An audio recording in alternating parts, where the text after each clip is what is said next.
미국 디스플레이 업계 전문가가 삼성을 보고 완전히 뒤집어졌습니다. 15년간 OLED 기술을 연구해온 마이클 톰슨이 한국 기업의 전략을 목격했다가 발칵 뒤집어진 겁니다. 트럼프가 100% 관세로 한국을 압박하고 중국 BOE가 시장을 휩쓸던 그 절체절명의 순간에 말이죠. 당시 상황이 진짜 최악이었어요. 미국은 관세로 압박하고 중국은 물량 공세로 조이는 완전한 샌드위치 상황이었거든요. 그런데 이때 삼성이 던진 한 수가 미국 법정까지 뒤집어 버렸습니다. 15년 투자한 기술이 가격 때문에 밀린다고 포기할 삼성이 아니었던 거예요. 마이클은 삼성의 천재적인 전략을 보고 완전히 새로운 세계를 경험했다고 고백했습니다. 하지만 진짜 놀라운 건 따로 있었어요. 한국이 이미 글로벌 게임의 룰 자체를 바꿔놓고 있었다는 것이었습니다. 도대체 한국이 무슨 마법을 부린 걸까요? 그 충격적인 한국 기술의 이야기 지금 바로 시작합니다. 저는 미국 캘리포니아 실리콘밸리에서 디스플레이 기술 컨설팅 일을 하고 있는 마이클 톰슨입니다. 올해 42살이고요. 스탠포드에서 전자공학을 전공한 후 15년째 이 업계에서 일하고 있어요. 제가 하는 일은 애플, 구글, 마이크로소프트 같은 대기업들이 어떤 디스플레이 기술을 선택해야 할지 조언해주는 거예요. 쉽게 말하면 스마트폰이나 TV에 들어가는 화면 기술의 전문가라고 보시면 됩니다. 솔직히 말하면 처음에는 한국 기술에 대해 크게 관심이 없었어요. 물론 삼성이라는 회사가 대단하다는 건 알고 있었지만 미국에서 일하다 보니 자연스럽게 미국 기업들이나 유럽 기업들에 더 익숙했거든요. 한국은 그냥 제조업이 발달한 나라 정도로만 생각했죠. 기술은 미국이 개발하고 한국은 그걸 잘 만들어주는 파트너 정도로 여겼던 것 같아요. 그런데 제 생각이 완전히 바뀌게 된 계기가 있었습니다. 2018년쯤이었나요? 트럼프 대통령이 중국과 무역 전쟁을 시작하면서 한국에도 여러 가지 압박을 가하기 시작했어요. 관세를 올리고 여러 가지 제재를 가하면서 말이죠. 저희 업계도 큰 영향을 받았습니다. 특히 OLED 패널 시장이 완전히 요동치기 시작했어요. OLED라는 게 뭔지 간단히 설명드리면 아이폰이나 삼성, 갤럭시, 그리고 고급 TV에 들어가는 디스플레이 기술이에요. 기존 LCD보다 훨씬 선명하고 색깔이 생생하죠. 그런데 이 기술을 가장 잘 만드는 회사가 바로 삼성이었거든요. 15년 전부터 엄청난 돈을 투자해서 기술을 개발해왔고 실제로 애플 아이폰에도 삼성 OLED가 들어가고 있었어요. 그런데 문제가 생기기 시작했습니다. 중국에서 BOE라는 회사가 나타나서 삼성보다 훨씬 싼 가격으로 OLED 패널을 공급하겠다고 나선 거예요. 처음에는 품질이 떨어질 거라고 생각했는데 시간이 지나면서 점점 품질도 올라오더라고요. 애플 같은 회사들이 원가 절감 압박을 받으니까 자연스럽게 중국 업체를 고려하기 시작했죠. 저는 그때 정말 걱정이 많았어요. 기술적으로 봤을 때 BOE가 삼성을 따라잡으려면 최소 10년은 더 걸릴 거라고 생각했거든요. 그런데 가격이 너무 매력적이니까 많은 기업들이 눈이 돌아가는 상황이었습니다. 특히 애플이 BOE 쪽으로 기울고 있다는 소문이 돌기 시작했을 때는 정말 심각하다고 느꼈어요. 그때 제 머릿속에는 한 가지 생각밖에 없었습니다. 이대로 가면 한국 삼성이 중국한테 완전히 밀려날 수도 있겠다는 거였어요. 15년간 쌓아온 기술력이 단순히 가격 때문에 무너질 수도 있다는 생각에 안타까웠죠. 그런데 그때는 제가 한국 기업들의 진짜 실력을 몰랐던 것 같아요. 2019년 들어서면서 상황이 더욱 심각해졌어요. 트럼프 대통령의 무역 정책이 본격적으로 시행되면서 한국 기업들에 대한 압박이 심해졌거든요. 특히 반도체와 디스플레이 분야에 대한 관세가 크게 올라갔습니다. 저희 클라이언트들도 비용 부담 때문에 고민이 많아졌어요. 그 즈음 애플에서 중요한 미팅이 있었어요. 저도 컨설턴트로 참석했는데 주제가 바로 차세대 아이폰에 들어갈 OLED 패널 공급업체 선정이었거든요. 회의실에는 애플의 조달 담당자들과 기술진들이 모여 있었고 테이블 위에는 삼성과 BOE의 제품 샘플들이 놓여 있었습니다. 솔직히 말하면 기술적으로는 삼성이 여전히 앞서고 있었어요. 색 재현력이나 밝기, 그리고 수명 측면에서 확실히 차이가 났거든요. 하지만 가격 차이가 너무 컸습니다.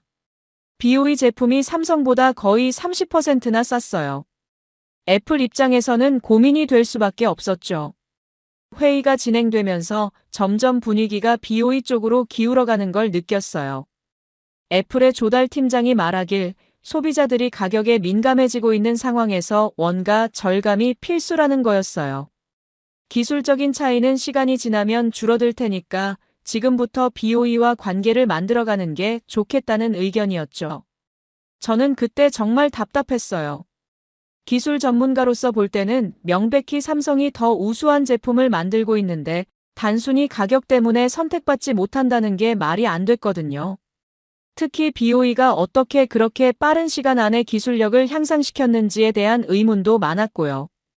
회의가 끝나고 나서 저는 개인적으로 조사를 시작했어요. BOE가 정말로 자체 기술력으로 이만한 제품을 만들 수 있는지 궁금했거든요. 조사해보니 정말 놀라운 사실들이 나왔습니다. BOE는 삼성에 비해 연구개발 투자도 적고 특허도 거의 없었어요. 그런데도 짧은 시간 안에 이 정도 품질의 제품을 만들어낸다는 게 이상했죠. 더 파보니까 기술 이전 논란까지 나오더라고요. 삼성에서 퇴사한 엔지니어들이 BOE로 이직하면서 핵심 기술들이 넘어갔다는 의혹이었어요. 물론 명확한 증거는 없었지만 업계에서는 공공연한 비밀처럼 얘기되고 있었거든요. 그런 상황에서 저는 정말 고민이 많았어요.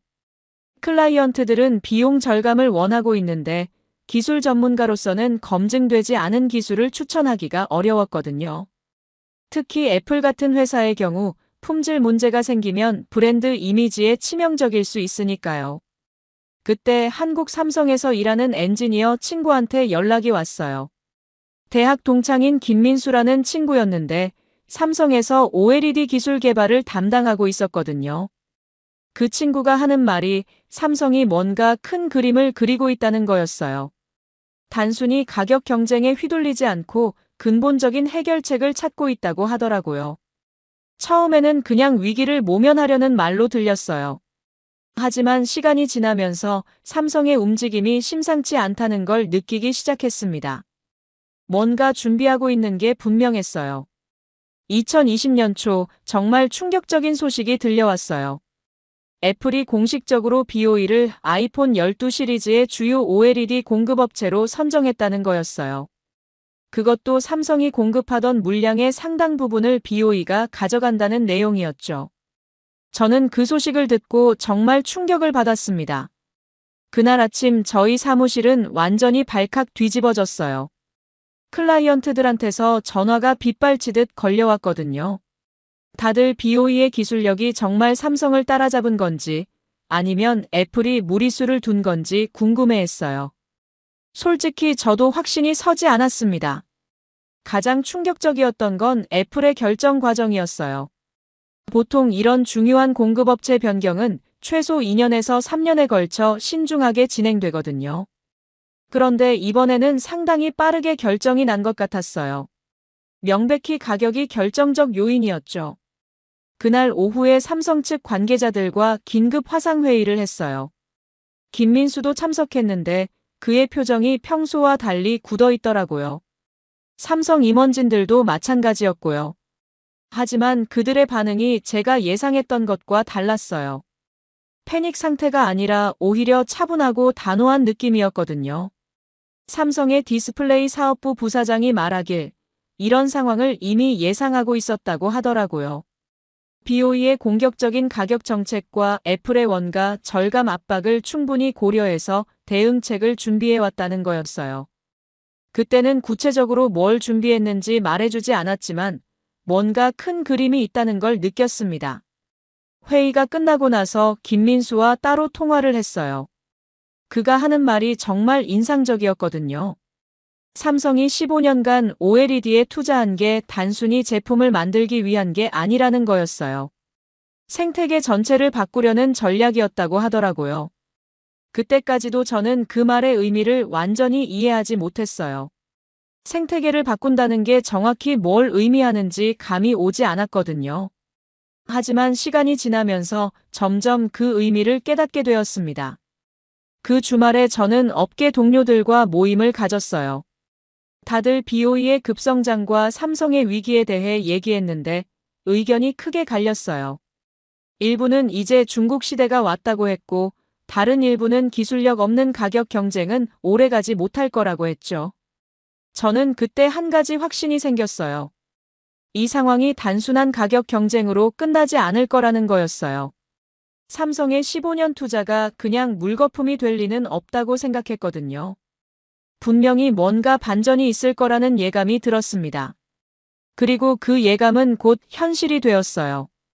며칠 후에 정말 놀라운 소식이 터져 나왔거든요. 삼성이 미국의 한 OLED 기업을 인수한다는 소식이었어요. 처음에는 그냥 사업 확장 정도로 생각했는데 나중에 알고 보니 이게 엄청난 전략적 수였던 거예요. 삼성의 미국 기업 인수 소식이 나온 후 업계 분위기가 완전히 바뀌었어요. 그전까지는 모두가 BOE의 승리를 기정사실화하고 있었는데 갑자기 게임의 룰이 바뀔 수도 있다는 분위기가 돌기 시작했거든요. 하지만 동시에 더 큰 위기도 다가오고 있었습니다. BOE 측에서 강력하게 반발하고 나선 거예요. 삼성이 인수한 미국 기업이 자신들의 특허를 침해하고 있다며 소송을 제기한다고 발표했어요. 그것도 미국 국제무역위원회인 ITC의 말이죠. ITC는 미국 내 특허 침해 문제를 다루는 곳인데 여기서 패소하면 미국 시장에서 완전히 퇴출될 수도 있거든요. 저는 그 소식을 듣고 정말 걱정이 되었어요. 법적 분쟁이 시작되면 기술적 우수성보다는 법리적 해석이 더 중요해지거든요. 특히 BOE가 중국 정부의 지원을 받고 있다는 걸 고려하면 삼성이 불리할 수도 있다고 생각했죠. 그런데 더 심각한 문제가 있었어요. 이 시기에 코로나 팬데믹이 터진 거예요. 전 세계 공급망이 완전히 뒤죽박죽이 되면서 OLED 시장도 큰 타격을 받았습니다. 특히 스마트폰 시장이 급격히 위축되면서 OLED 수요가 크게 줄어들었어요. 저희 클라이언트들도 비상사태였어요. 애플은 아이폰 생산을 대폭 줄였고 다른 스마트폰 업체들도 마찬가지였죠. 그러니까 OLED 공급업체들 입장에서는 이미 줄어든 파일을 놓고 더 치열하게 경쟁해야 하는 상황이 된 거예요. 이때 BOE가 정말 공격적으로 나왔어요. 가격을 더 낮춰서 시장 점유율을 확대하려고 했거든요. 손해를 보더라도 일단 시장을 장악하겠다는 전략인 것 같았어요. 중국 정부의 지원이 있으니까 가능한 일이었죠. 반면 삼성은 정말 어려운 상황에 처했어요. 가격 경쟁에서는 중국 정부 지원을 받는 BOE를 이길 수 없고 그렇다고 품질을 포기할 수도 없는 딜레마에 빠진 거였어요. 설상가상으로 ITC 소송까지 진행되고 있어서 법적 리스크도 커지고 있었고요. 그 시기에 저는 정말 삼성이 위험하다고 생각했어요. 아무리 기술력이 뛰어나도 시장 상황과 법적 분쟁, 그리고 팬데믹까지 겹치면 견디기 어려울 것 같았거든요. 실제로 업계에서도 삼성의 OLED 사업이 큰 타격을 받을 거라는 전망이 많았어요. 하지만 그때 김민수한테서 들은 말이 인상적이었어요. 삼성 내부에서는 오히려 이 위기를 기회로 보고 있다는 거였어요. 진짜 실력을 보여줄 때가 왔다면서요. 처음에는 그냥 허세인 줄 알았는데 나중에 보니까 정말로 뭔가 준비하고 있었던 것 같아요. 특히 삼성이 인수한 미국 기업과의 시너지 효과를 적극적으로 활용하려고 했어요. 단순히 기업 하나를 사는 게 아니라 미국 시장에서의 입지를 완전히 바꾸려는 전략이었던 거죠. 그때는 정확히 뭘 의미하는지 몰랐지만 나중에 보니까 정말 천재적인 수였어요. 그 무렵 저도 큰 결정을 내려야 했어요. 클라이언트들이 계속 BOE 쪽으로 기울고 있는 상황에서 제가 어떤 조언을 해야 할지 고민이 많았거든요. 단기적으로는 BOE가 유리해 보였지만 장기적으로는 여전히 의문이 많았어요. 사실 제가 이 상황을 이렇게 심각하게 받아들인 데에는 개인적인 이유가 있었어요. 10년 전에 제가 잘못된 판단을 했던 경험이 있거든요. 그때도 지금과 비슷한 상황이었는데 새로운 기술에 대한 과대평가 때문에 클라이언트에게 잘못된 조언을 했던 거예요. 그때는 중국의 한 LED 업체가 혁신적인 기술을 개발했다고 해서 제가 적극 추천했거든요. 가격도 저렴하고 성능도 좋아 보였어요. 하지만 나중에 알고 보니까 그 기술에 심각한 결함이 있었고 제 클라이언트가 큰 손실을 봤어요. 그 일로 저는 거의 1년 동안 클라이언트를 잃었고 업계에서 신뢰도 많이 떨어졌죠.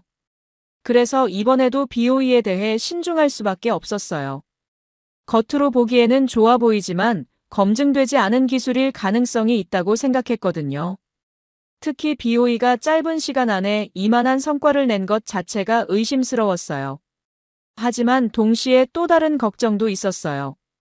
혹시 제가 과거의 트라우마 때문에 새로운 기술을 객관적으로 평가하지 못하는 건 아닌가 하는 거였어요. BOE가 정말로 혁신적인 기술을 개발했는데 제가 편견을 가지고 보는 건 아닌가 싶었거든요. 그 고민을 하던 중에 중요한 미팅이 있었어요. 구글에서 차세대 픽셀폰에 들어갈 디스플레이를 검토하는 자리였는데 저도 기술 자문으로 참석했거든요. 그 자리에서 BOE와 삼성의 최신 샘플들을 직접 비교해 볼 기회가 있었어요. 솔직히 말하면 BOE의 기술이 생각보다 많이 발전해 있었어요. 색 재현력이나 밝기 면에서 삼성과 큰 차이가 나지 않더라고요. 가격은 여전히 삼성보다 30% 정도 쌌고요. 구글 측에서도 BOE에 대해 긍정적으로 검토하고 있는 분위기였어요. 그때 저는 정말 혼란스러웠어요. 기술적으로 봤을 때 BOE가 나쁘지 않다면 굳이 비싼 삼성을 고집할 이유가 있을까 싶었거든요. 특히 팬데믹으로 모든 기업들이 비용 절감에 목을 매고 있는 상황에서 말이에요. 하지만 그때 한 가지 이상한 점을 발견했어요. BOE 샘플의 일부 기술적 특성이 삼성의 이전 세대 제품과 너무 유사했던 거예요. 물론 완전히 같지는 않았지만 핵심 원리가 비슷해 보였어요. 그래서 조심스럽게 구글 측에 이 점을 지적했는데 그들도 같은 의심을 하고 있더라고요. 그날 밤 저는 잠을 이루지 못했어요. 과연 제가 올바른 판단을 하고 있는 건지 확신이 서지 않았거든요. BOE를 의심하는 게 정당한 우려인지 아니면 그냥 제 편견인지 알 수가 없었어요. 다음 날 아침에 김민수한테 전화를 걸었어요. 솔직하게 제 고민을 털어놨죠. 그랬더니 그가 하는 말이 인상적이었어요. 기술 전문가로서 의심하는 건 당연하다고, 오히려 그런 신중함이 필요하다고 하더라고요. 그리고 그가 한 말이 정말 기억에 남아요. 삼성도 BOE의 기술력을 인정하고 있지만 문제는 그 기술이 어떻게 나온 건지라고 하더라고요. 정당한 연구개발의 결과인지 아니면 다른 방법으로 얻은 건지 의문이라는 거였어요. 그때부터 저는 이 문제를 다른 관점에서 보기 시작했어요. 단순히 가격이나 성능의 문제가 아니라 산업 생태계 전체의 건전성 문제라고 생각하게 된 거죠. 그 즈음 저에게 큰 도움이 된 사람들을 만나게 되었어요. 먼저는 김민수를 통해서 삼성의 다른 엔지니어들과도 연락하게 되었는데 그 중에서 특히 인상적이었던 사람이 박선영이라는 분이었어요. 삼성 디스플레이에서 특허 관련 업무를 담당하고 있는 변리사였거든요. 박선영 씨와 처음 화상통화를 했을 때 정말 놀랐어요. 제가 가지고 있던 BOE에 대한 의문들을 거의 정확하게 파악하고 있더라고요. 그분이 하는 말이 삼성에서도 BOE의 급속한 기술 발전에 대해 면밀히 분석하고 있다는 거였어요. 박선영 씨가 보여준 자료들은 정말 충격적이었어요. BOE가 삼성의 핵심 특허들과 유사한 기술들을 사용하고 있다는 구체적인 증거들이었거든요. 물론 완전히 똑같지는 않았지만 핵심 원리가 너무 비슷했어요. 그것도 삼성이 10년 이상 걸려서 개발한 기술들을 BOE가 2, 3년 만에 구현했다는 게 설명이 안 됐거든요. 그때 저는 비로소 상황의 심각성을 깨달았어요. 이게 단순한 기술 경쟁이 아니라 지적 재산권 침해 문제일 수 있다는 거였죠. 박선영 씨는 이미 삼성에서 이 문제에 대해 법적 대응을 준비하고 있다고 했어요. 또 다른 도움을 받은 사람은 최진우라는 분이었어요. 삼성 디스플레이에서 마케팅을 담당하고 있는데 미국 시장을 잘 아는 분이었거든요. 최진우 씨를 통해서 삼성이 미국 기업을 인수한 진짜 이유를 알게 되었어요. 삼성의 전략은 정말 치밀했어요. 단순히 미국 시장 진출을 위한 인수가 아니라 미국 내에서 지적 재산권 분쟁을 유리하게 이끌어가기 위한 전략적 포석이었던 거예요. 미국 기업을 인수함으로써 삼성도 미국 기업이 되는 셈이니까 ITC에서 미국 산업 보호 논리를 활용할 수 있게 된 거죠. 그때 저는 정말 감탄했어요. 한국 기업들의 전략적 사고가 이 정도일 줄은 몰랐거든요. 단순히 기술 개발에만 집중하는 게 아니라 글로벌 비즈니스 환경까지 고려한 종합적인 접근이었어요. 최진우 씨가 설명해준 삼성의 장기 전략도 흥미로웠어요. 삼성은 이미 10년 전부터 중국 업체들의 추격을 예상하고 있었다고 하더라고요. 그래서 단순히 제조 기술뿐만 아니라 특허 포트폴리오 구축에도 엄청난 투자를 했다는 거였어요. 그 과정에서 저는 한국 기업 문화의 특별한 점들을 발견하게 되었어요. 김민수나 박선영, 최진우 같은 분들과 얘기해 보니까 한국 사람들은 정말 장기적인 관점에서 생각하더라고요. 당장의 이익보다는 10년, 20년 후를 내다보면서 준비한다는 느낌이었어요. 특히 인상적이었던 건 팀워크였어요. 각자 다른 부서에서 일하고 있었지만 마치 하나의 팀처럼 유기적으로 협력하고 있었거든요. 기술팀은 기술 개발에 집중하고, 특허팀은 지적재산권 보호에 집중하고, 마케팅팀은 시장 전략에 집중하면서도 서로 긴밀하게 소통하고 있었어요. 이분들과 대화하면서 저는 한국에 대한 인식이 완전히 바뀌었어요. 이전에는 그냥 제조업이 잘 발달한 나라 정도로 생각했는데 실제로는 전략적 사고와 기술력을 모두 갖춘 정말 대단한 나라라는 걸 깨달았거든요. 그리고 무엇보다 이분들의 열정이 대단했어요. 자신들이 하는 일에 대한 자부심이 정말 강했고 한국 기술을 세계에 알린다는 사명감까지 가지고 있더라고요. 그런 모습을 보면서 저도 덩달아 힘이 났어요. 2021년 초에 상황이 더욱 복잡해졌어요. BOE가 ITC의 삼성을 상대로 특허 침해 소송을 정식으로 제기한 거예요. 그것도 삼성이 새로 인수한 미국 기업의 기술이 자신들의 특허를 침해했다는 주장이었어요. 완전히 공세적으로 나온 거죠. 저는 그 소식을 듣고 정말 당황했어요. 보통 이런 특허 분쟁은 기존 기업이 신규 진입자를 견제할 때 쓰는 수단인데 이번에는 반대 상황이었거든요. 신규 진입자인 BOE가 기존 강자인 삼성을 공격하는 형국이었어요. 더 놀라운 건 BOE의 소송 전략이었어요.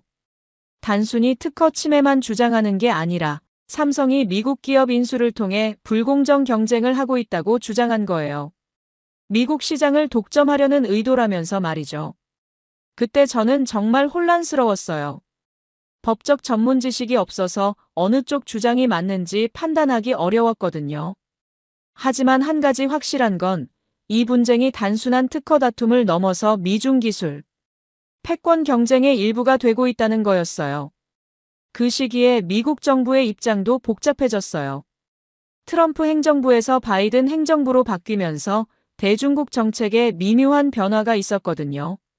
한국에 대해서는 동맹국으로서 지지하는 분위기였지만 중국과의 관계에서는 좀 더 신중한 접근을 보이고 있었어요. 이런 상황에서 저희 클라이언트들도 갈팡질팡하기 시작했어요. 애플은 이미 BOE와 계약을 체결한 상태였지만 법적 분쟁이 길어지면서 리스크를 우려하기 시작했어요. 구글도 마찬가지였고요. 갑자기 모든 계획이 불투명해진 거예요. 그때 제가 가장 고민했던 건 클라이언트들에게 어떤 조언을 해야 할지였어요. 기술적으로는 여전히 삼성이 앞서고 있다고 생각했지만 법적 분쟁의 결과를 예측하기는 어려웠거든요. 만약 삼성이 패소하면 미국 시장에서 퇴출될 수도 있었고 그렇게 되면 제 클라이언트들이 큰 타격을 받을 수도 있었어요. 하지만 BOE 쪽도 리스크가 있었어요. 만약 특허 침해가 입증되면 BOE가 오히려 손해배상을 해야 할 수도 있었거든요. 그리고 기술적으로는 여전히 삼성이 우위에 있다고 생각했기 때문에 장기적으로 봤을 때는 삼성이 유리할 것 같았어요. 그런 고민을 하던 중에 박선영 씨한테서 중요한 정보를 들었어요. 삼성이 단순히 방어적으로 대응하는 게 아니라 적극적으로 반격에 나설 준비를 하고 있다는 거였어요. BOE의 특허 침해 의혹에 대한 구체적인 증거들을 수집하고 있다고 하더라고요. 특히 흥미로웠던 건 삼성이 전 세계적으로 특허 분쟁을 동시다발적으로 진행할 계획이라는 거였어요. 미국뿐만 아니라 유럽, 일본 등에서도 BOE를 상대로 소송을 제기할 예정이라고 했어요. 이렇게 되면 BOE도 상당한 부담을 느낄 수밖에 없겠죠. 그때 저는 삼성의 전략이 정말 체계적이라는 걸 느꼈어요. 단순히 기술 개발에만 의존하는 게 아니라 법적, 전략적 측면까지 종합적으로 고려한 접근이었거든요. 특히 미국 기업 인수를 통해 ITC에서 유리한 위치를 확보한 것도 정말 치밀한 계산이었어요. 하지만 동시에 걱정도 되었어요. 이런 법적 분쟁이 길어지면 결국 소비자들만 피해를 보게 될 수도 있거든요. 기술 발전보다는 법정 다툼에 더 많은 에너지를 쓰게 될 수도 있고요. 2021년 여름, 정말 놀라운 소식이 터져 나왔어요. ITC에서 삼성의 손을 들어준 거예요. BOE의 특허 침해 주장을 기각하고 오히려 BOE가 삼성의 특허를 침해했을 가능성이 높다고 예비 판정을 내린 거였어요. 저는 그 소식을 듣고 정말 깜짝 놀랐습니다. 사실 저는 이 분쟁이 최소 2, 3년은 걸릴 거라고 생각했거든요. 특허 분쟁이 보통 그렇게 오래 끌리니까요. 그런데 불과 몇 개월 만에 이런 결과가 나올 줄은 몰랐어요. 더 놀라운 건 ITC가 단순히 기각만 한 게 아니라 BOE의 특허 침해 가능성까지 지적했다는 거였어요. 그날 아침 저희 사무실은 완전히 들썩였어요. 클라이언트들한테서 전화가 빗발치듯 걸려왔거든요. 다들 이 판정이 어떤 의미인지, 앞으로 어떻게 될지 궁금해했어요. 솔직히 저도 이런 급변을 예상하지 못했기 때문에 당황스러웠어요. 박선영 씨한테 급히 연락해서 상황을 물어봤어요. 그랬더니 이미 예상하고 있었다는 반응이더라고요. 삼성이 제출한 증거들이 워낙 명확했기 때문에 이런 결과가 나올 가능성이 높다고 생각하고 있었다는 거예요. 특히 인상적이었던 건 삼성이 제출한 기술 분석 자료였어요. BOE의 핵심 기술들이 삼성의 기존 특허들과 어떻게 유사한지를 정말 상세하게 분석해 놨더라고요. 그것도 단순히 겉모습만 비교한 게 아니라 핵심 원리와 구현 방식까지 깊이 있게 분석한 거였어요. 그때 저는 한국 엔지니어들의 실력을 새삼 느꼈어요. 기술 개발뿐만 아니라 기술 분석 능력도 정말 뛰어나더라고요. 특히 상대방의 기술을 정확하게 파악하고 자신들의 기술과 비교 분석하는 능력이 대단했어요. ITC 판정이 나온 후 업계 분위기가 완전히 바뀌었어요. 그전까지는 BOE의 시대가 올 거라고 예상하는 사람들이 많았는데 갑자기 삼성의 반격이 시작된 거였어요. 특히 애플이나 구글 같은 큰 고객들이 다시 삼성 쪽으로 관심을 보이기 시작했어요. 하지만 BOE도 가만히 있지 않았어요. ITC 판정에 불복해서 항소한다고 발표했거든요. 그리고 동시에 중국 내에서 삼성을 상대로 역소송을 제기한다고 했어요. 완전히 전면전 양상으로 번진 거죠. 그때 저는 이 상황이 단순한 기업 간 분쟁을 넘어서 국가 간 기술, 패권 경쟁의 성격을 띠고 있다는 걸 깨달았어요. 중국 정부가 BOE를 지원하고 있고 미국 정부도 자국 산업 보호 차원에서 개입하고 있었거든요. 그런 상황에서 삼성의 전략이 정말 돋보였어요. 미국 기업을 인수함으로써 미국 ITC에서 유리한 위치를 확보한 게 정말 탁월한 수였다고 생각했어요. 만약 삼성이 여전히 외국 기업으로만 인식됐다면 이런 결과를 얻기 어려웠을 거예요. 김민수와 통화했을 때 그가 하는 말이 인상적이었어요. 이제 진짜 게임이 시작됐다는 거였어요. ITC 판정은 시작에 불과하고 앞으로 더 치열한 경쟁이 기다리고 있다고 하더라고요. 하지만 동시에 자신감도 보였어요. 삼성이 15년간 쌓아온 기술력과 특허 포트폴리오가 이제 진가를 발휘할 때가 왔다는 거였어요. 단순한 가격 경쟁이 아니라 진짜 기술 경쟁에서는 삼성이 절대 밀리지 않을 거라고 확신하더라고요. 그날 밤 저는 정말 많은 생각을 했어요. 한국 기업들의 전략적 사고와 기술력을 새롭게 인식하게 된 계기였거든요. 특히 장기적인 관점에서 미래를 준비하는 능력이 정말 인상적이었어요. ITC의 첫 판정이 삼성에게 유리하게 나온 후 저는 이제 상황이 정리될 거라고 생각했어요. 하지만 현실은 그렇게 호락호락하지 않았습니다. BOE가 정말 강력하게 반격에 나선 거예요. 중국 정부의 전폭적인 지원을 받아서 말이죠. 가장 충격적이었던 건 BOE가 중국 내에서 삼성 제품에 대한 수입 금지 조치를 요청한 거예요. 중국 상무부에 삼성이 덤핑을 하고 있다며 반덤핑 관세를 부과해달라고 신청한 거였어요. 중국 시장이 삼성에게는 두 번째로 큰 시장이었는데 여기서 제재를 받으면 정말 큰 타격이었죠. 그것뿐만 아니라 BOE는 유럽과 일본에서도 동시다발적으로 특허 소송을 제기했어요. 삼성이 글로벌 전략을 쓴다면 자신들도 똑같이 하겠다는 거였죠. 정말 전면전 양상으로 번진 거예요. 더 심각한 문제는 이런 법적 분쟁이 시장에 미치는 영향이었어요. 애플이나 구글 같은 큰 고객들이 불확실성을 우려해서 주문을 연기하기 시작한 거예요. 법정 다툼이 언제 끝날지 모르니까 섣불리 결정하기 어렵다는 거였죠.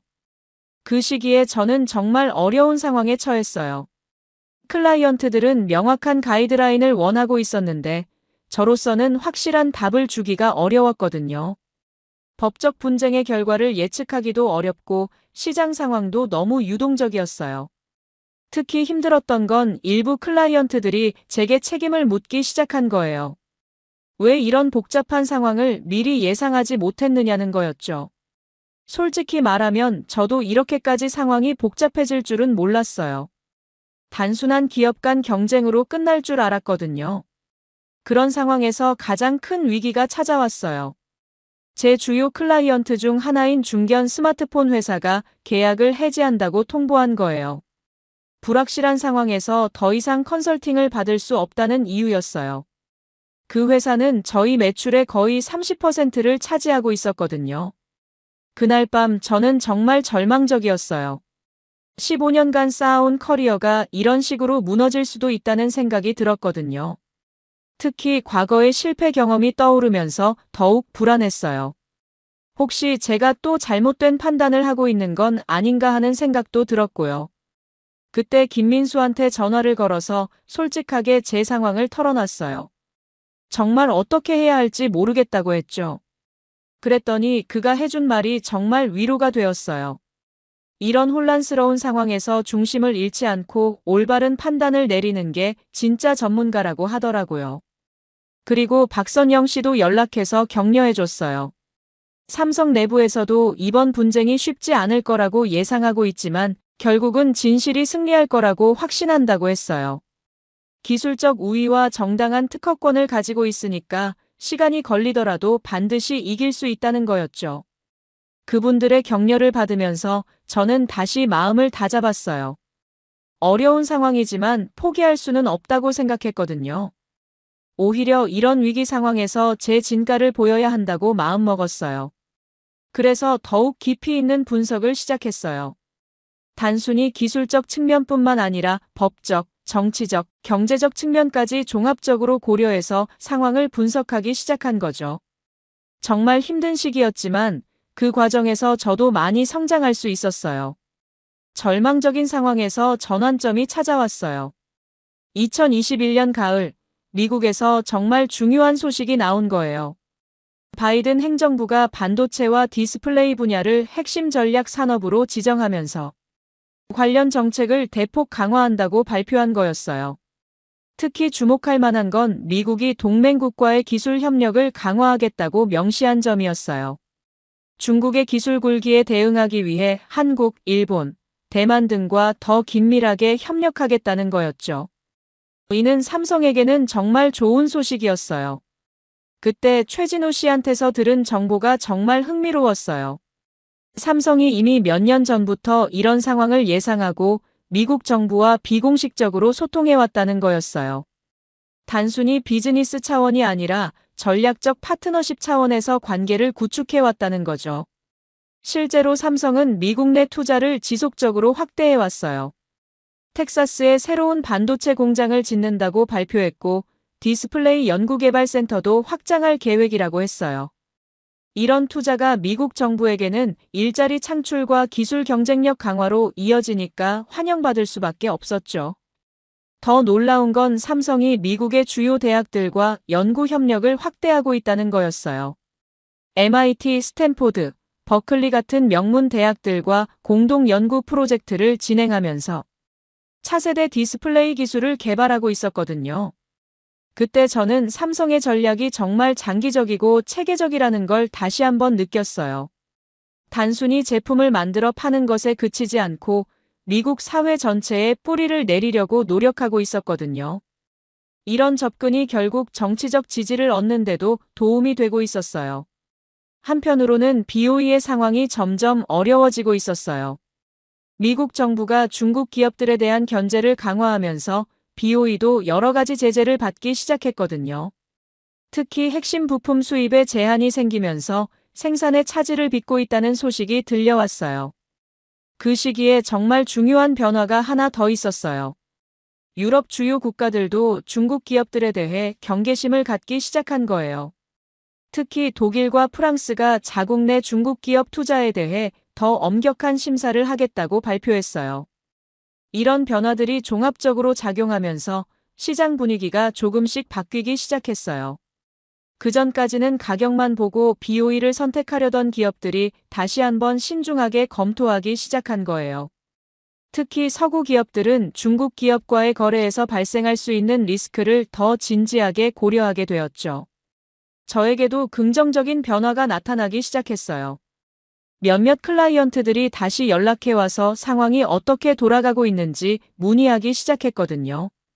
특히 제가 일관되게 기술적 우수성을 강조해왔던 것이 재평가받기 시작했어요. 그때 저는 정말 한국 기업들의 전략적 사고에 감탄했어요. 단기적인 위기에 흔들리지 않고 장기적인 관점에서 꾸준히 준비해온 것이 결국 빛을 발하고 있었거든요. 특히 미국과의 관계를 단순한 비즈니스가 아니라 전략적 파트너십으로 발전시켜온 것이 정말 탁월했어요. 김민수와 통화했을 때 그가 하는 말이 인상적이었어요. 삼성은 처음부터 이런 상황을 예상하고 있었다는 거였어요. 중국의 부상과 미국의 견제, 그리고 그 사이에서 한국이 어떤 역할을 해야 하는지까지 다 계산하고 있었다는 거죠. 그때부터 저는 새로운 희망을 품기 시작했어요. 어려운 상황이었지만 결국은 기술력과 신뢰성이 승리할 거라는 확신이 들었거든요. 2022년 초에 정말 놀라운 일이 벌어졌어요. 갑자기 BOE 내부에서 문제가 터진 거예요. BOE의 핵심 기술진 중 일부가 삼성의 기술을 무단으로 사용했다는 내부 고발이 나온 거였어요. 그것도 BOE 내부 직원이 직접 폭로한 거였죠. 그 내부 고발자는 리웨이라는 엔지니어였는데 BOE에서 OLED 기술 개발을 담당하고 있었어요. 그가 언론에 제보한 내용이 정말 충격적이었어요. BOE가 삼성에서 퇴사한 엔지니어들을 고액으로 영입하면서 핵심 기술 정보를 빼내왔다는 거였거든요. 특히 심각한 건 BOE가 의도적으로 삼성의 특허를 우회하는 방법을 연구했다는 점이었어요. 겉으로는 다른 기술인 것처럼 보이지만 핵심 원리는 똑같은 기술을 개발했다는 거였죠. 이런 행위는 명백한 지적재산권 침해였어요. 리웨이가 제공한 증거들은 정말 구체적이었어요. 내부 회의록, 이메일, 심지어 녹음 파일까지 있었거든요. BOE 경영진이 삼성 기술을 베끼라고 직접 지시하는 내용들이었어요. 저는 그 자료들을 보고 정말 충격을 받았습니다. 하지만 더 놀라운 건 이 내부 고발이 우연이 아니었다는 거예요. 나중에 알고 보니까 삼성이 이미 몇 년 전부터 BOE 내부에 정보원을 만들어두고 있었던 거예요. 물론 불법적인 방법은 아니었고 BOE에 불만을 가진 직원들과 접촉해서 정보를 수집하고 있었던 거죠. 이 소식이 터지자 업계가 완전히 뒤집어졌어요.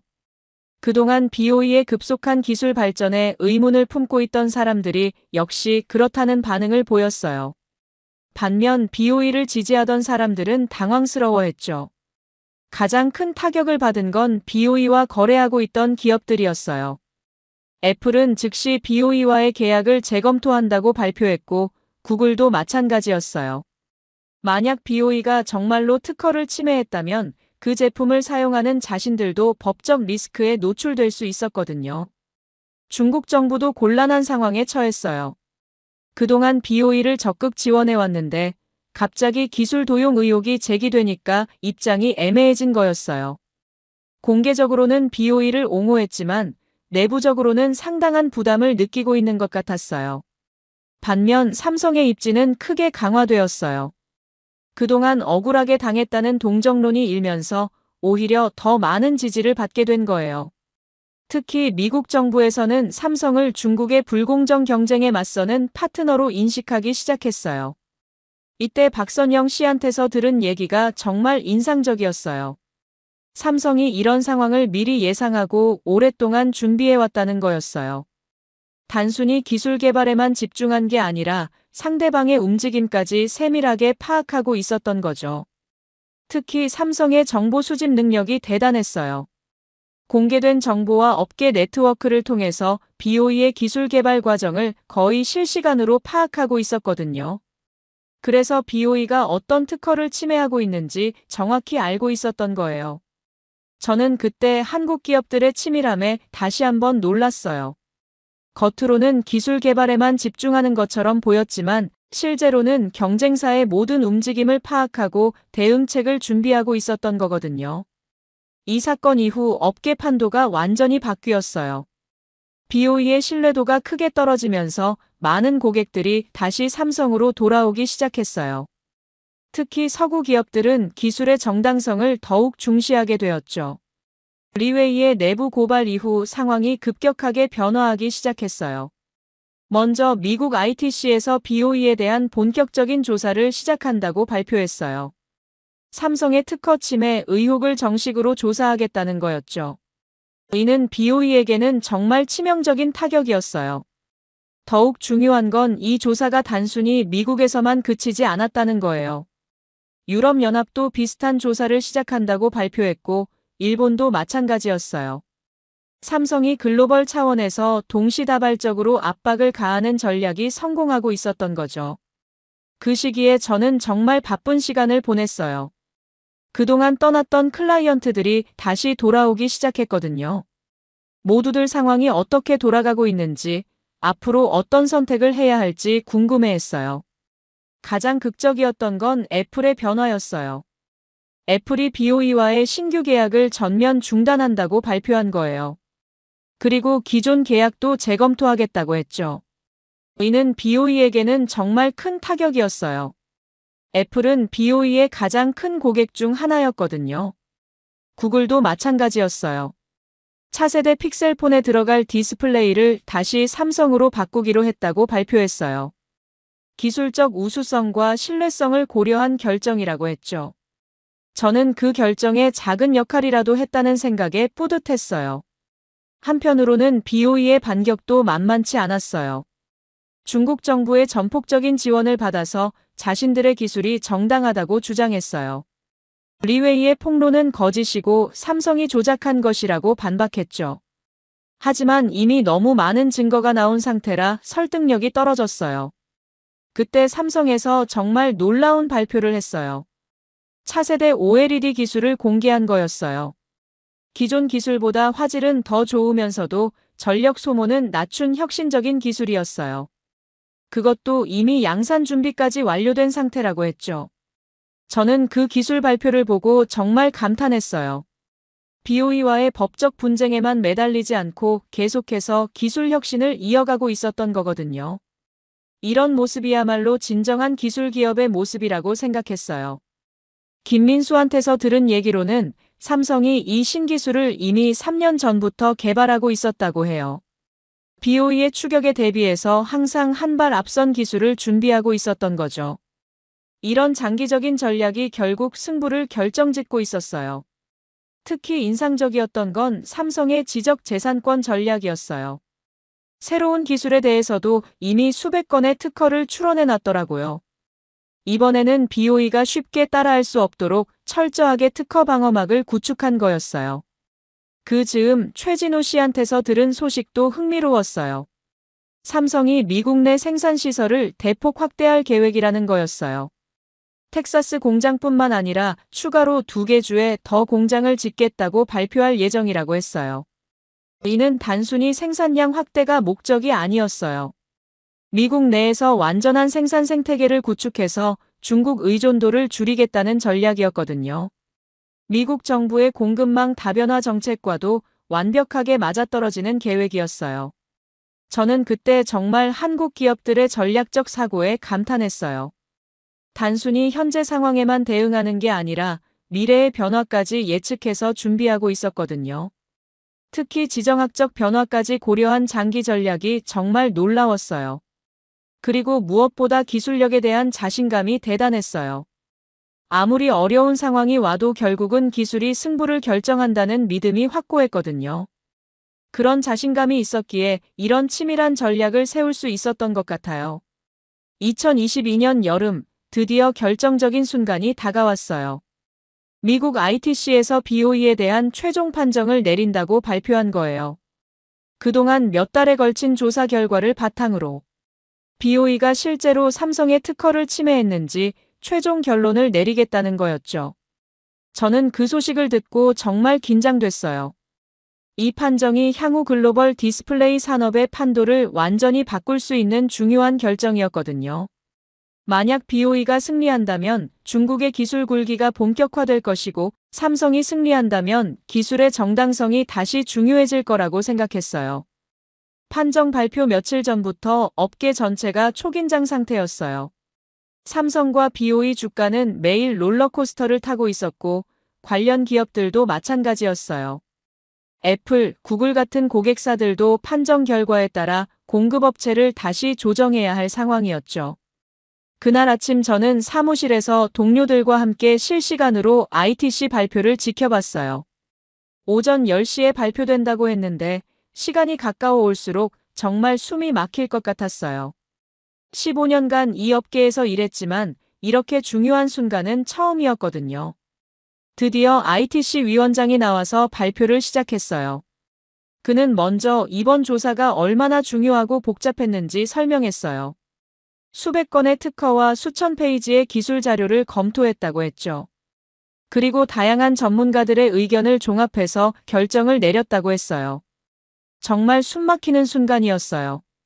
위원장이 천천히 말을 이어가는데 핵심 내용이 나오기까지 정말 긴 시간처럼 느껴졌거든요. 저뿐만 아니라 전 세계 업계 관계자들이 모두 같은 심정이었을 거예요. 드디어 핵심 내용이 나왔어요. BOE의 핵심 OLED 기술이 삼성의 특허를 침해했다고 판정한다는 거였어요. 그것도 단순한 침해가 아니라 고의적이고 체계적인 침해라고 명시했어요. 저는 그 순간 정말 안도의 한숨을 쉬었습니다. 하지만 더 중요한 내용이 뒤따랐어요. ITC가 BOE 제품의 미국 수입을 향후 15년간 금지한다는 거였어요. 이는 BOE에게는 정말 치명적인 타격이었어요. 미국 시장은 전 세계에서 가장 큰 OLED 시장 중 하나였거든요. 특히 놀라운 건 ITC가 BOE에 대해 손해배상까지 명령한 거였어요. 삼성이 입은 피해를 보상하라는 거였죠. 구체적인 금액은 나중에 별도로 산정하겠다고 했지만 업계에서는 수십억 달러에 이를 거라고 추측했어요. 사무실에서는 환호성이 터져나왔어요. 그동안 저를 의심했던 몇몇 동료들도 제게 축하 인사를 건넸어요. 저는 그때 정말 뿌듯했지만 동시에 겸손해야겠다는 생각도 들었어요. 이건 제 개인의 승리가 아니라 기술의 정당성이 인정받은 거였거든요. 김민수한테 바로 연락했더니 삼성 내부도 완전히 축제 분위기라고 하더라고요. 하지만 동시에 긴장도 하고 있다고 했어요. 이제 진짜 게임이 시작된다는 거였어요.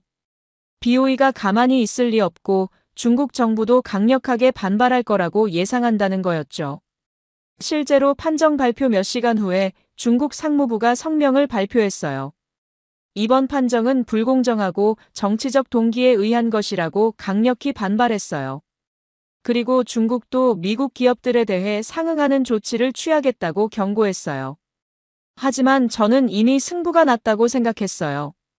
ITC의 판정은 매우 구체적이고 기술적인 근거에 바탕을 둔 것이었거든요.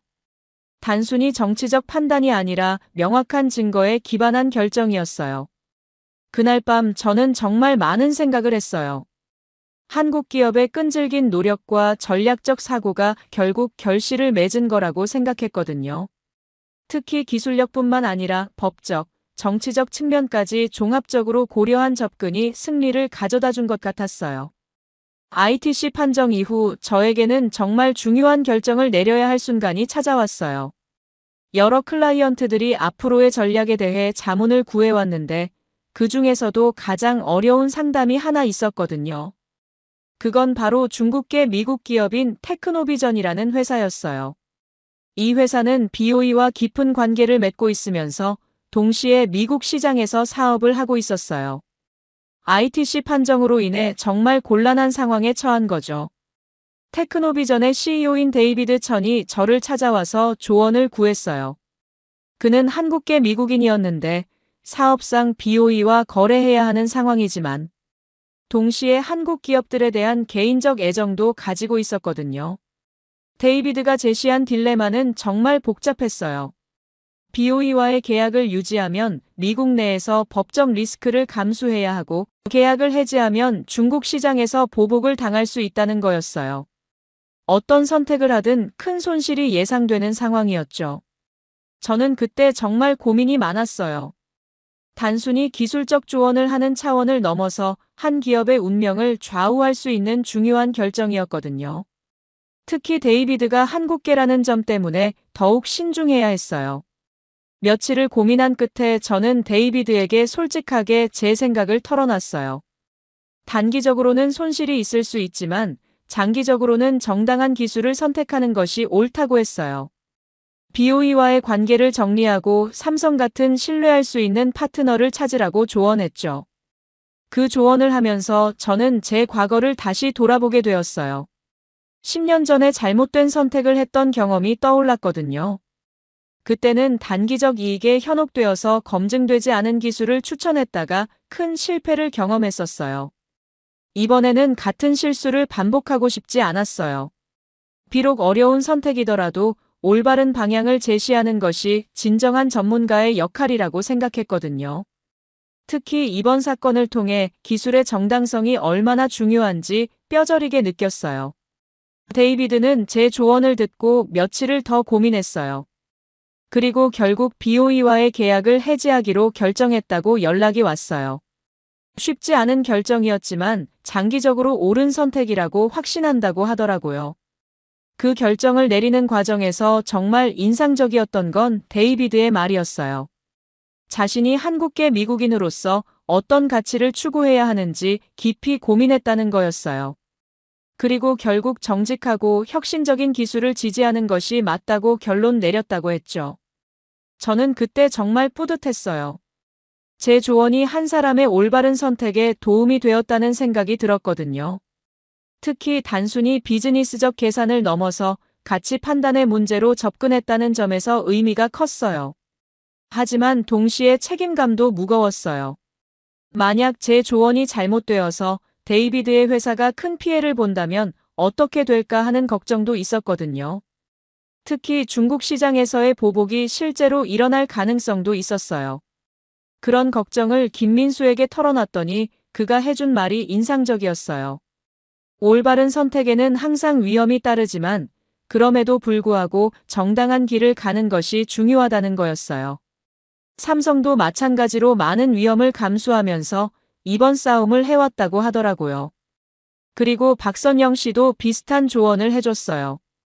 지적재산권 보호는 단순히 한 기업의 이익 문제가 아니라 전체 산업 생태계의 건전성 문제라는 거였어요. 모든 기업들이 정당한 경쟁을 할 때만 진정한 혁신이 가능하다는 거죠. 그때 저는 이번 사건이 단순한 기업 간 분쟁을 넘어서 더 큰 의미를 가지고 있다는 걸 깨달았어요. 미래의 기술 생태계를 어떻게 만들어갈 것인가의 문제였던 거죠. 데이비드의 결정 이후 정말 놀라운 연쇄 반응이 일어났어요. 테크노비전이 BOE와의 계약 해지를 발표하자 다른 여러 기업들도 비슷한 결정을 내리기 시작한 거예요. 특히 미국과 유럽의 중견 기업들이 앞다투어 BOE와의 거래를 중단한다고 발표했어요. 가장 충격적이었던 건 애플의 최종 결정이었어요. 애플이 BOE와의 모든 계약을 완전히 해지하고 삼성으로 다시 돌아온다고 공식 발표한 거예요. 그것도 단순히 현재 계약만이 아니라 향후 5년간 장기 계약을 체결한다고 했죠. 애플의 발표문이 정말 인상적이었어요. 애플은 항상 최고의 기술과 최고의 파트너와 함께 일해왔습니다. 삼성은 혁신적인 기술력과 신뢰할 수 있는 공급 능력을 갖춘 이상적인 파트너입니다. 라고 명시했거든요. 구글도 마찬가지였어요. 픽셀 시리즈뿐만 아니라 모든 구글 하드웨어 제품에 삼성 디스플레이를 사용하겠다고 발표했어요. 그리고 공동기술 개발까지 확대하겠다고 했죠.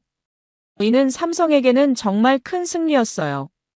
더 놀라운 건 마이크로소프트까지 가세한 거예요.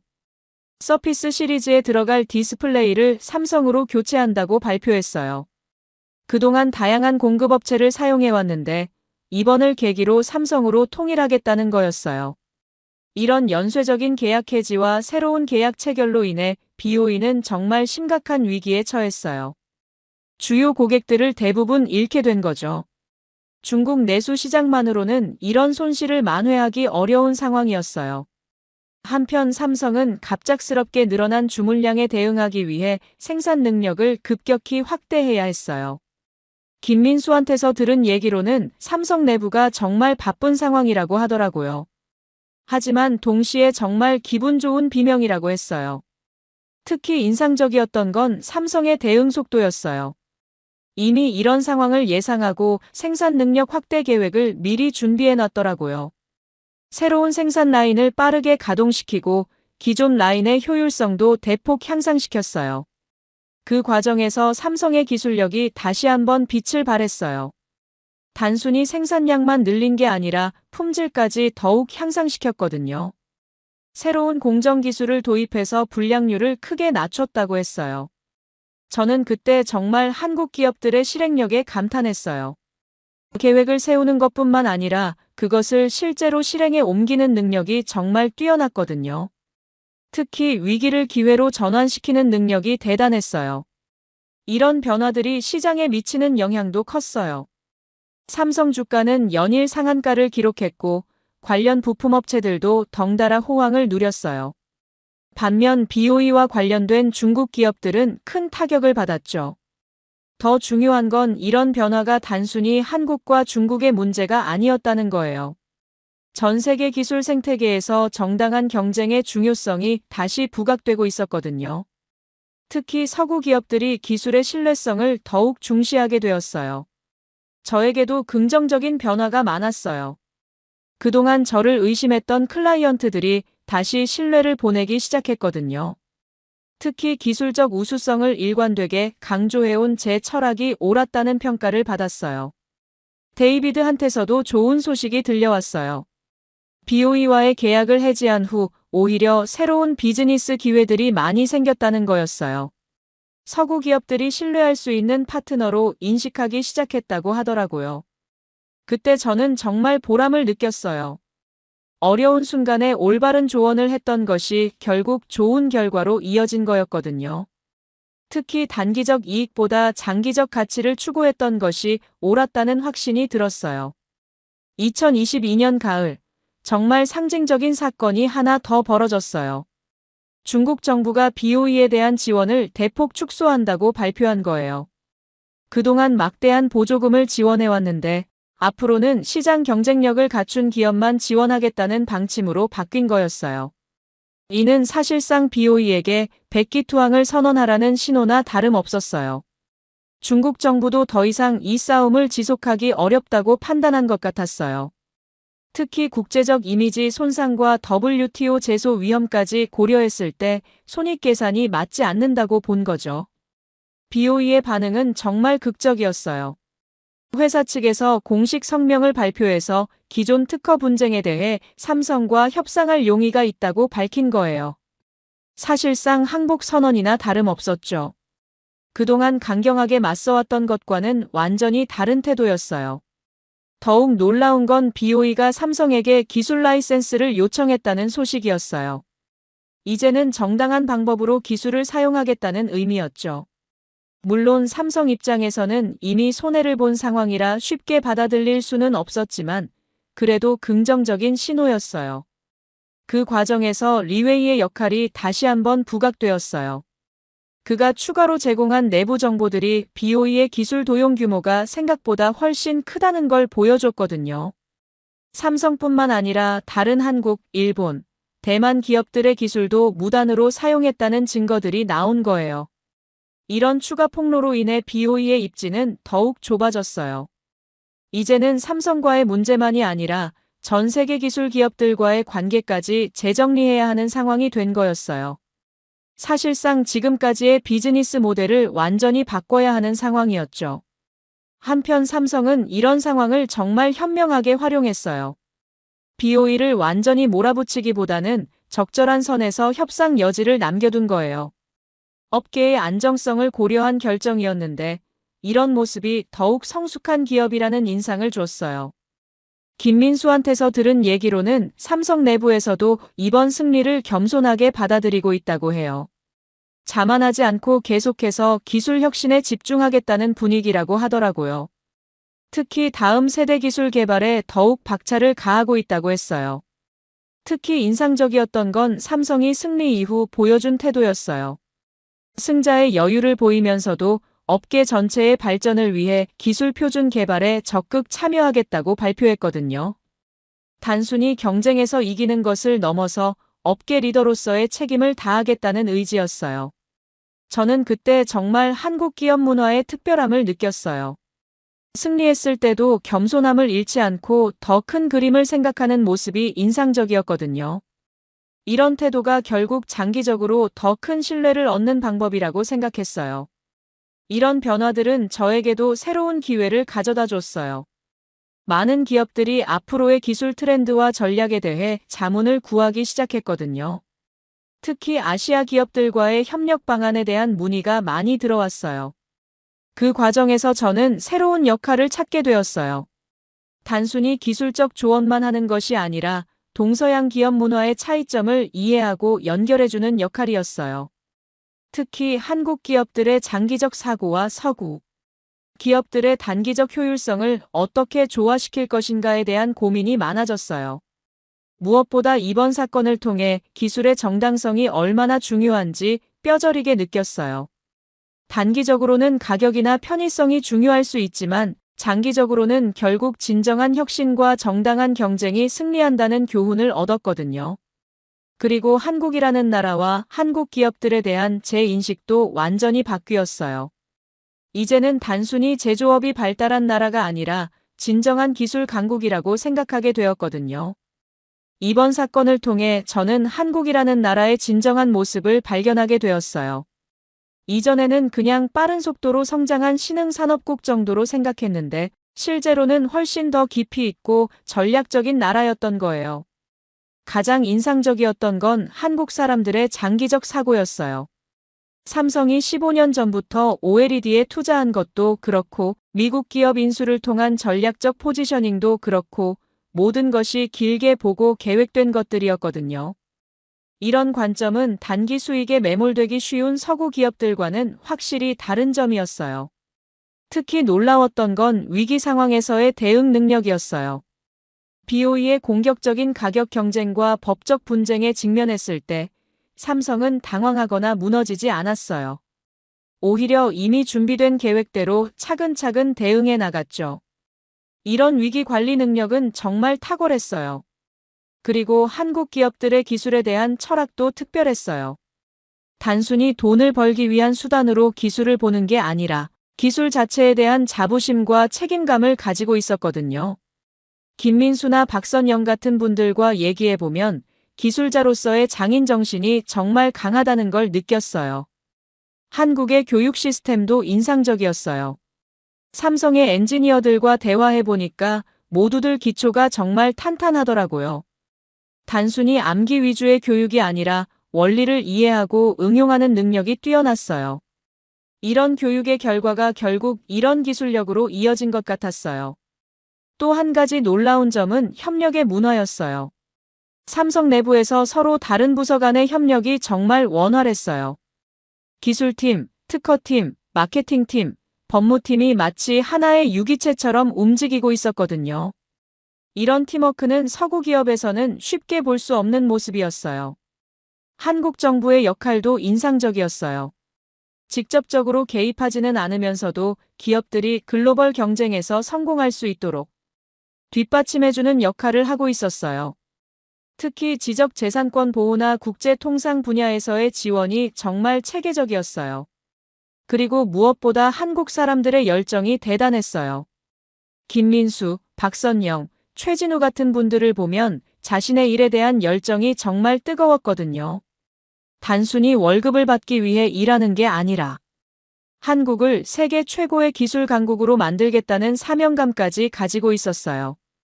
이런 모든 요소들이 결합되어서 이번 승리가 가능했던 것 같아요. 기술력만으로는 부족했을 거예요. 전략적 사고, 위기 관리 능력, 팀워크, 정부 지원, 그리고 무엇보다 열정까지 모든 것이 어우러져서 만들어낸 결과였던 거죠. 저는 그때 정말 한국에 대한 존경심이 생겼어요. 이전에는 그냥 경제적으로 성공한 나라 정도로 생각했는데, 이제는 진정으로 배울 점이 많은 나라라고 생각하게 되었거든요. 특히 장기적 관점에서 꾸준히 투자하고 준비하는 자세는 정말 본받을 만했어요. 그리고 한국의 문화적 매력도 새롭게 발견하게 되었어요. K-팝이나 한국 드라마가 전 세계적으로 인기를 끄는 것도 우연이 아니라는 생각이 들었어요. 기술 분야에서 보여준 창의성과 완성도가 문화 콘텐츠에서도 그대로 나타나고 있었거든요. 특히 한국 사람들의 정이라는 문화가 인상적이었어요. 비즈니스 관계를 넘어서 진정한 인간관계를 만들어가려는 노력이 느껴졌거든요. 김민수 같은 친구들과의 관계도 단순한 업무 관계를 넘어서 진짜 친구가 된 것 같았어요.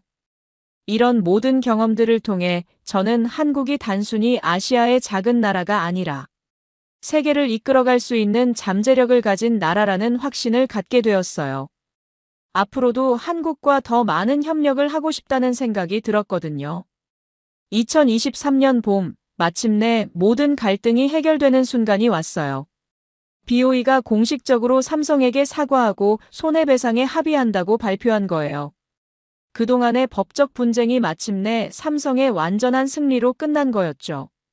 합의 내용이 정말 놀라웠어요. BOE가 삼성에게 배상할 금액이 무려 50억 달러에 달한다고 발표되었거든요. 이는 역사상 지적재산권 분쟁에서 나온 최대 규모의 배상금이었어요. 더불어 BOE는 향후 10년간 삼성의 특허 기술을 정당한 라이센스 비용을 지불하고 사용하겠다고 약속했어요. 하지만 더 의미 있는 건 BOE의 사과문이었어요. 삼성의 혁신적인 기술과 오랜 투자에 대한 존경을 표하며 과거의 부적절한 행위에 대해 진심으로 사과한다고 명시했거든요. 이는 단순한 법적 합의를 넘어서 기술의 정당성을 인정하는 선언이었어요. 저는 그 소식을 듣고 정말 감격스러웠어요. 지난 몇 년간의 힘든 싸움이 마침내 결실을 맺은 거였거든요. 특히 제가 일관되게 주장해온 기술의 정당성이 완전히 입증된 순간이었어요. 애플과 구글도 이번 합의를 환영한다는 성명을 발표했어요. 이제 안정적이고 신뢰할 수 있는 공급망을 확보할 수 있게 되었다는 거였죠. 특히 애플은 삼성과의 파트너십을 더욱 확대하겠다고 발표했어요. 한편 업계 전체에도 긍정적인 변화가 나타나기 시작했어요. 다른 중국 기업들도 지적재산권 준수에 더욱 신경을 쓰기 시작했거든요. 이번 사건이 일종의 경고 메시지 역할을 한 거였어요. 정당하지 않은 방법으로는 장기적 성공을 할 수 없다는 교훈을 준 거죠. 리웨이는 이번 합의 이후 새로운 인생을 시작했어요. 삼성에서 그를 영입해서 기술 자문 역할을 맡겼거든요. 그는 자신의 용기 있는 행동이 업계 전체에 긍정적인 변화를 가져왔다며 뿌듯해했어요. 데이비드 천의 테크노비전도 이번 변화의 수혜자가 되었어요. BOE와의 관계를 정리한 후 오히려 더 많은 비즈니스 기회를 얻게 되었거든요. 특히 서구 기업들이 신뢰할 수 있는 파트너로 인식하면서 매출이 크게 늘었어요. 저에게도 정말 의미 있는 변화가 있었어요. 이번 사건을 통해 업계에서의 신뢰도가 크게 높아졌거든요. 많은 기업들이 저를 기술 전략 자문으로 영입하려고 했어요. 특히 아시아 기업들과의 협력을 원하는 서구 기업들의 문의가 많이 들어왔죠. 그 과정에서 저는 새로운 사업 모델을 구상하게 되었어요. 단순히 개별 기업에 자문을 제공하는 것을 넘어서 동서양 기업 간의 기술 교류를 중개하는 역할을 하고 싶었거든요. 특히 한국 기업들의 뛰어난 기술을 미국 시장에 소개하는 일에 관심이 생겼어요. 김민수와 박선영, 최진우 같은 한국 친구들과도 더욱 깊은 관계를 맺게 되었어요. 이제는 단순한 업무 파트너를 넘어서 진정한 친구가 되었거든요. 이들을 통해 한국 문화와 사고방식을 더 깊이 이해할 수 있게 되었어요.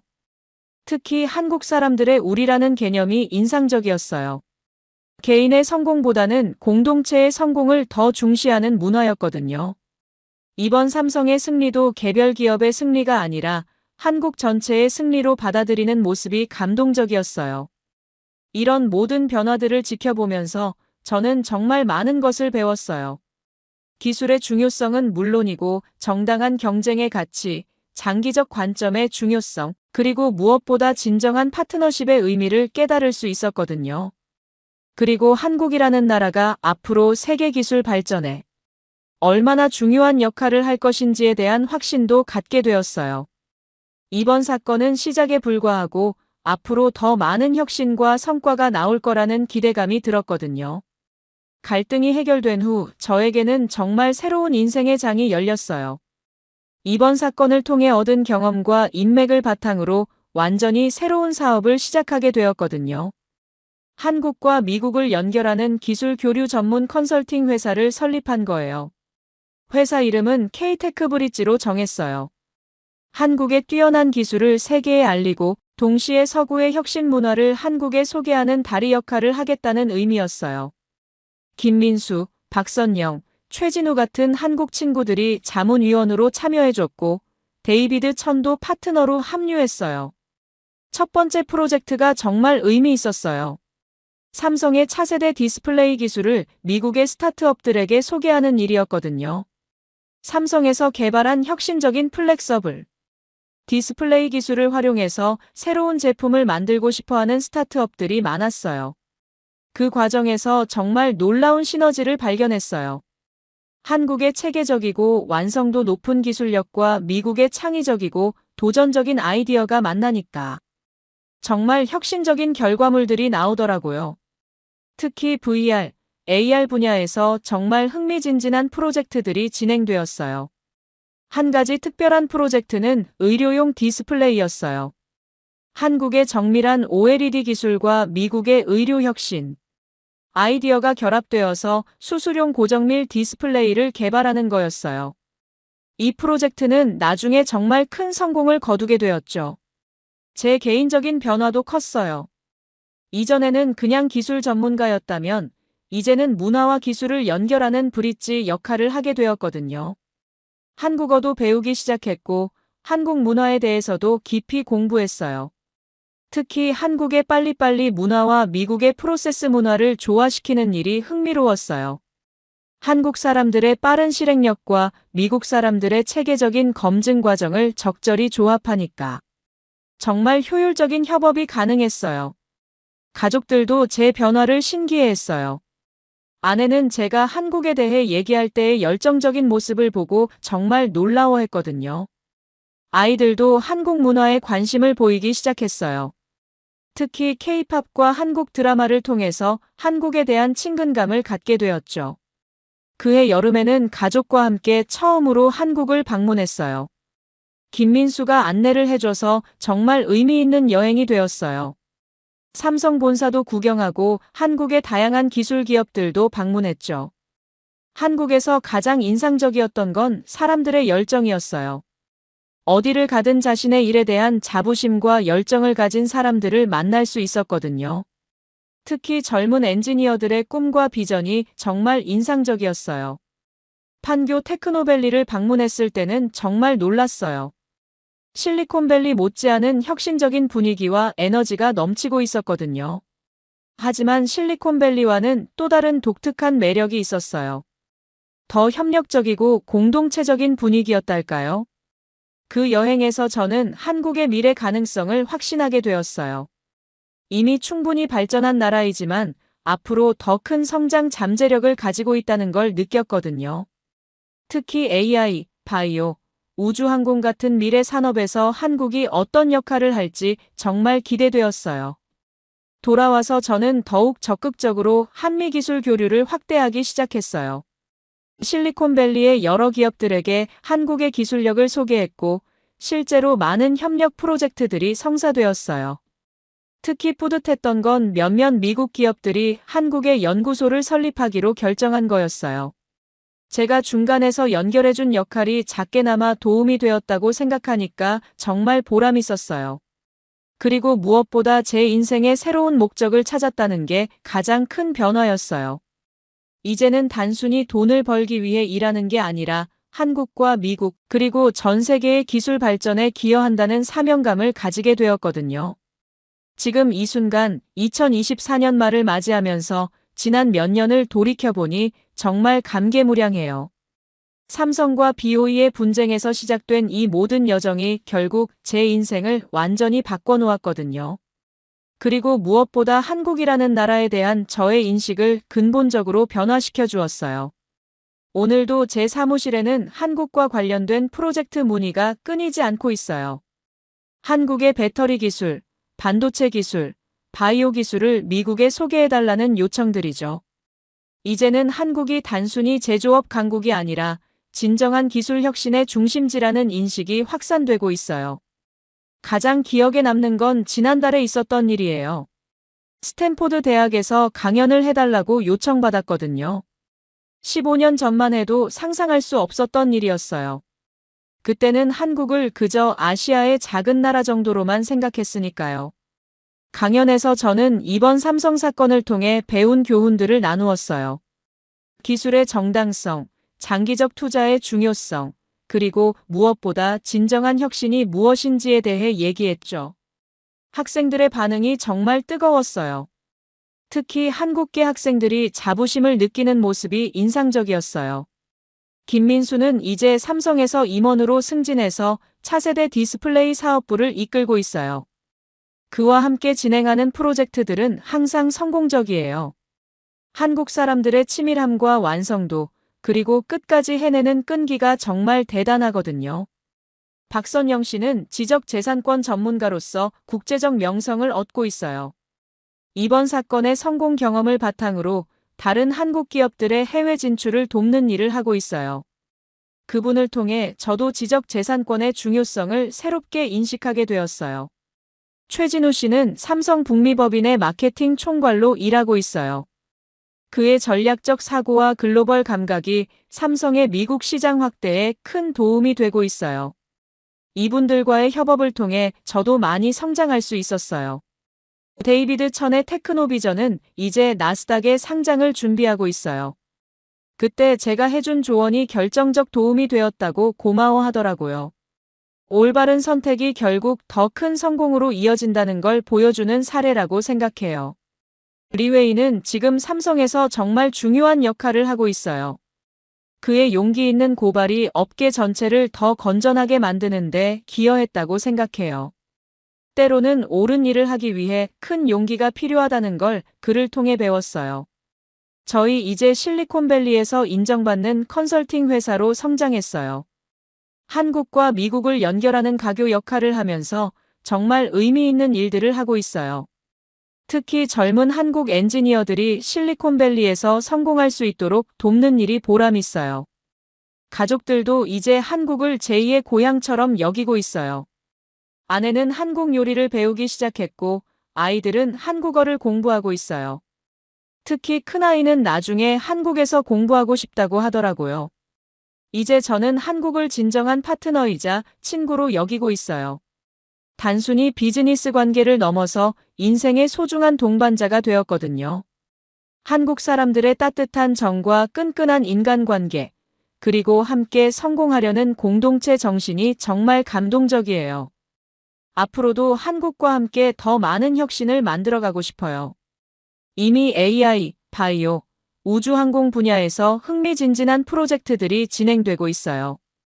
한국의 기술력과 미국의 창의성이 만나면 정말 놀라운 결과물들이 나올 거라고 확신해요. 15년 전에는 상상도 못했던 일이에요.